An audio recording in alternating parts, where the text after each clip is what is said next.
Driving by on the highway, it's hard to say what kind of building this is or what's inside. The sign says shelter or refuge for the mentally handicapped. The wet blankets drying in the sun smell strongly of urine. In the evening, some clouds move in and the wind picks up and people come out of the building to gather up the blankets. They live here out in the desert because they've gone crazy and have been rejected by society. The social services in Ciudad Juarez cannot take care of them. Their families are either too poor or they do not want them. This place, this shelter, began in 1998 with private donations raised by one man, a born-again street preacher from Juarez. My name is Pastor Jose Antonio Galvan. This is a mental institution in the middle of the desert of Juarez, Mexico, just across the border. We are about 50 miles from the border right here. That's a beautiful desert, and I got 110 patients. My child, that's our my child, not my patient, my child. And that is a mental institution, especially for the person on the street, for the people who they lay down on the street like trash. Nobody wants them except Jesus Christ and your server, your servant. Ah.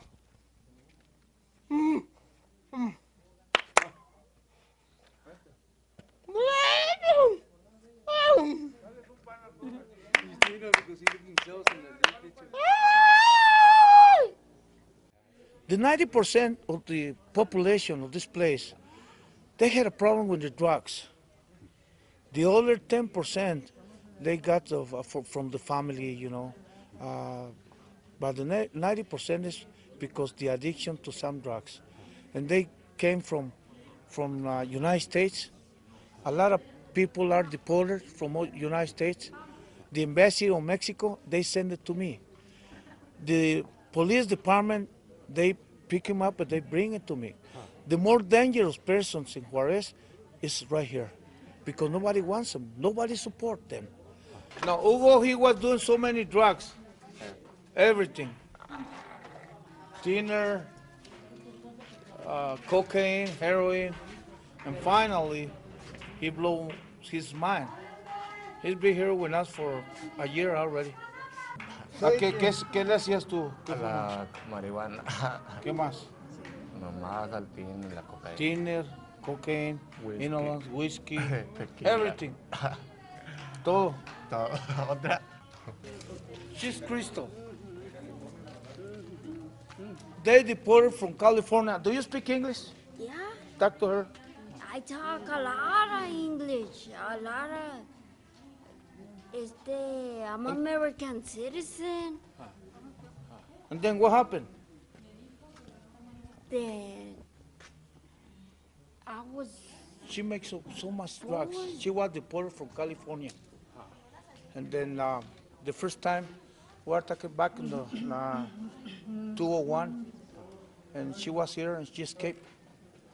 And then after 3 or 4 years, or 7 years, they bring him back. She got a problem, she broke it. A ver tu piernita, mira. They bring him for the hospital too.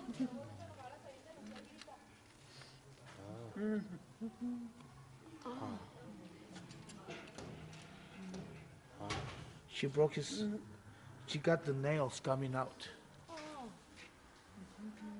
The pins. The pin is coming out. We got the doctors coming twice a month. And we are cleaning it up little by little. That is why, ven mijo para que te vean. Yeah. She's very sexual active. So that is why we have to keep him this way. So, and the other one, you got the bars right here, and you know it's so free, so he can make a lot of things. Not right here. So we have to keep the women out of the reach of this guy right here.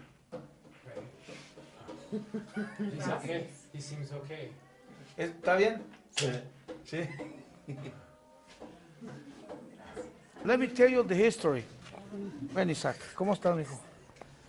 I was walking, driving my van on the street. It was snowing, and I was so warm on my van. hearing the spiritual songs, and I was driving. When I saw somebody moving beside on one side of the street, it was a man. The only blanket he had was the snow. It was this man right there, alone, like animal right there. And the only thing he had it was the snow. And I heard the voice of the Lord tell me, pick him up. And I said, no, Lord, I don't work with the people with mental problems. I'm working with drug addicts. And I start driving again. And after a couple of blocks, I found another person bleeding, dying. The only thing he had too was the snow. And he was hurt. He had this one. He had a big skate right there. And the Lord told me, pick him up. I said, don't. I don't work with these people. And I drove again another block, and I feel the presence of the Lord say, back him up and pick him up. And that's when I start working with these people.